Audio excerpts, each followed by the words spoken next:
हाँ, तो देखो क्या होता है, वो जो हम लोगों ने पढ़ा था शुक्राणु जनन की प्रक्रिया कब शुरू हो रही थी? एट प्यूबर्टी, यानी कि शुक्राणु जनन कहाँ पर होता है? पुरुषों में। और वो प्रक्रिया कब शुरू होती है? प्यूबर्टी की एज पर। प्यूबर्टी की एज पर यानी कि कोई 13-14 की उम्र पर, है ना, जिसको अपन यौवनारंभ कह रहे होते हैं, वो चीज उस समय शुरू होती है वो, ठीक है। लेकिन महिलाओं में ये प्रक्रिया ये बहुत ही एडवांस है। कब शुरू हो जाती है? एम्ब्रियोनिक डेवलपमेंट, यानी कि अभी जन्म भी नहीं हुआ है, जन्म भी नहीं हुआ, इनके अंदर प्रोटेक्ट बनना क्या हो गए हैं?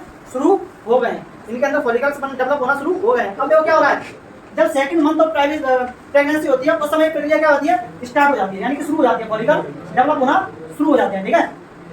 उसके बाद सेकंड मंथ तक, सॉरी फिफ्थ मंथ तक आते आते यहाँ पर फॉलिकल्स की संख्या हर ओवेरी में, हर अंडाशय में कितनी होती है? 7 से 8 मिलियन होती है। कितनी? 7 से 8 मिलियन, समझ रहे हो? 70 से 80 लाख, 70 से 80 लाख फुटक यहाँ पे एक ओवेरी में होते हैं। तो 70 से 80 मतलब 150 लाख फुटक मान लो आप लोग दोनों ओवेरियों में।